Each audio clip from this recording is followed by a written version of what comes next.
산책을 나가고 외근 카페에 갔더니 다른 강아지들을 만나서 자꾸 싸움을 건다. 자, 이것도요.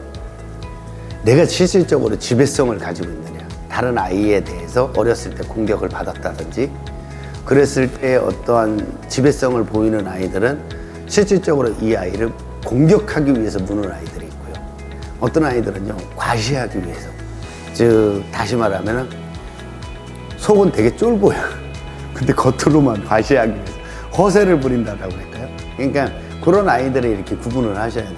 예를 들자면 목줄을, 리드줄을 딱 착용했을 때는 엄청나게 막 물고 공격할 것 같은데 막상 딱 가보면 그냥 냄새 맡고 흐지부지 이렇게 없어지는 그런 애들은 오프리시 하면 공격을 안 하거든요. 그런 아이들 같은 경우에는 어떤 사회성 부족이라고 생각하시면 돼요. 그래서 리드줄을 가지고 이렇게 그 반려견을 산책을 할 때 줄을 착용을 하고 같이 다니는데 다른 강아지들 보면 엄청 짖는 애들이 있잖아요. 그런 아이들의 대체적으로 대부분들이 그 강아지에 대한 믿음감이 많이 떨어져서 그래요.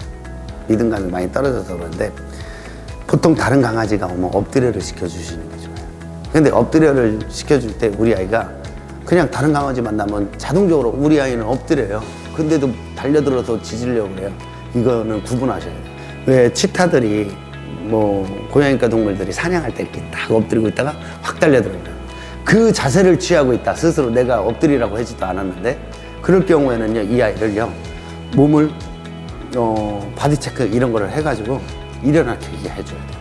못 하게끔, 그 자세를 못 취하게끔 만들어줘야 되고, 그런 것이 아니다라고 그러면 엎드리라고 그러고서 엎드린 상태에서 다른 강아지 지나다니는 모습을 자꾸 보게끔 해준다라고 그러면 그 다른 강아지에 대한 믿음감이 생긴다라는 거예요. 만났을 때 누군가가 일방적으로요, 상대방 강아지에 막 냄새를 맡으면 안 돼요. 맞는 애도요, 흥분하게 되고요.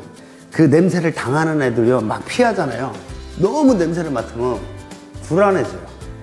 그래서 강아지가 한 2초 이상 냄새를 맡잖아요. 그럼 상대방한테 신뢰해요. 그러니까 냄새를 맡으면 이렇게 한 번만 딱 냄새 맡으면 돼요. 그럼 벌써 얘네들은 다 알아요. 그리고 강아지가 산책을 하는데 쟤한테 막 짖어. 근데 실질적으로 다가가면 딴짓하는 애들 있잖아요. 그런 아이들은요, 어떻게 하냐면 강아지들 만날 때 쟤한테 인사하고 싶어서 막 달려가니까 보호자님 인사하고 싶어서 그래 막 달려가요. 달려가면 상대방은요 되게 부담스러워요. 좋아서 달려갔는데 상대방이 불안한 모습을 보이면 확 물 수도 있어요.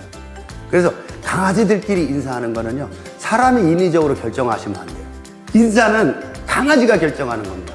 보호자님들이 오시면 어떻게 하냐면 딱 와서 옆에 따라 이렇게 딱 와서 안녕하세요 하고서 이렇게 살짝 이렇게 어깨를 맞대는 거예요. 그래서 보호자님들끼리 얘기하는 거예요. 그럼 그 안에서 강아지들이 인사를 하든 말든 이 아이들이 결정을 하셔야 돼요. 인사하러 가야지. 그래서 강아지한테만 무조건 포커스를 맞추고 가버리면은 서로 간에 누군가는 부담스러워 할 수 있다 라는 걸 명심하시고요. 자, 옆에 따라 하시고 이렇게 딱 와서 안녕하세요 하면서 어깨를 살짝 이렇게 어깨를 맞대주는 거예요. 아시겠죠? 자, 한번 보여드릴게요. 우리 선생님들이 하는 거. 자, 이렇게 쭉 와보세요. 옆에 따라 쭉 오세요. 더 오세요. 안녕하세요 인사하시고, 자기네들이 인사하고 싶으면 인사하고 말고 싶으면 마는 거예요. 이렇게 엎드려 주잖아요. 그러면요, 이 아이들은요 다음번에 만났을 때 좀 친해질 수 있어요. 이렇게 엎드리는. 그래서 강아지 만났을 때 둘 다 이렇게 엎드려 주면 가장 이상적이에요. 왜 그러냐면 엎드린다라는 거는 가장 편안한 자세고, 어떻게 보면 엎드리는 자세가 누군가가 와서 이렇게 확 물었을 때 방어하기 제일 힘든 자세이기 때문에. 그리고 또 하나는 엎드렸을 때 서로들 아무 일이 없잖아요. 그러면은 그 상대방에 대해서 신뢰가 생겨요. 사람 아기하고 반려견하고 친해지는 거는 같이 엎드려 시켜놓으면 된다라는 것이 이런 것 때문에 그런 거예요. 이렇게 옆에 지나갔는데 아무 일이 없었어. 이렇게 지나갔는데 아무 일이 없었어. 그러면 이 아이는 얘에 대해서 신뢰가 쌓아갔더라. 근데 엎드려 있을 때 상대방 아이가 이렇게 탁 위협을 주잖아요. 그럼 얘는 다른 강아지에 대한 의심을 많이 받아요. 그래서 이 상대 아이가 이렇게 엎드리면 얘도 엎드려주는 거예요. 엎드려주면 이렇게 엎드렸을 때 얘도 같이 엎드려주는 것이 우리가 예의예요. 움직이지 않게 해주는 것이. 그럼 이 아이들은 다음에 만나면 둘도 없는 친구가 되는 겁니다.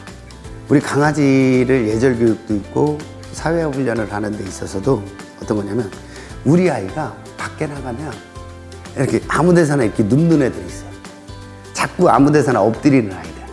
이 아이들은요, 사회성이 되게 좋다고 보시면 돼요. 보통 여러분들도 한번 생각을 한번 해보세요. 반려견이 제일 잘 엎드리는 데가 어디냐? 배 깔고 눕고 이렇게 눕고 막 하늘 보고 이렇게 배 보이면서 눕는 데가 어디냐? 집이란 말이에요. 사람 사는 집. 왜? 가장 안전하고 편안하기 때문에. 근데 그런 아이들은 집에서만큼은 되게 편안함을 가지고 있다는 거예요. 그러면 그걸 잘 생각하시고 밖에 나가서 차에도 엎드리고 길거리에서도 엎드리고 아무 곳에서나 많이 엎드리잖아요. 그런 아이들은요, 신뢰관계가 되게 좋아진다는 거예요. 그 마치 다른 아이들이 있는 장소에서 누울 수 있다는 거는 그 사람에 대한 신뢰가 생길 수가 있다는 거예요. 그래서 사람들이 많이 지나다니는 길목에서 우리 아이가 엎드려 있다면 사람에 대한 신뢰, 강아지가 많이 지나다니는 데서 우리 아이가 엎드려서 편안하게 있다면 그러면 강아지한테의 믿음, 이런 것이 생기기 때문에 짖고자 하는 것이 많이 줄어든다는 거죠. 그래서 어디서나 많이 엎드리는 아이들이 사회성이 좋다라고 볼 수 있습니다. 그래서 우리가 단두종, 이게 코가 눌려 있는 애들 있죠. 그런 애들은요, 성격이 되게 밝고 사회성은 되게 좋아요. 왜? 조금만 뛰면 힘들어가지고 아무 데서나 그냥 엎드리기 때문에. 그렇기 때문에 그 아이들은 사회성이 많이 좋은 아이들이 대부분이 많다라는 거예요. 그래서 여러분들도 밖에 나가서 어느 곳에서 엎드려를 시켜주면 좋다. 차도 제일 잘 타는 아이가 어떤 아이냐? 차 안에서 엎드려서 자는 아이들. 이런 것처럼 애들이 어디서나 누울 수 있게끔 해주는 것이 가장 좋다.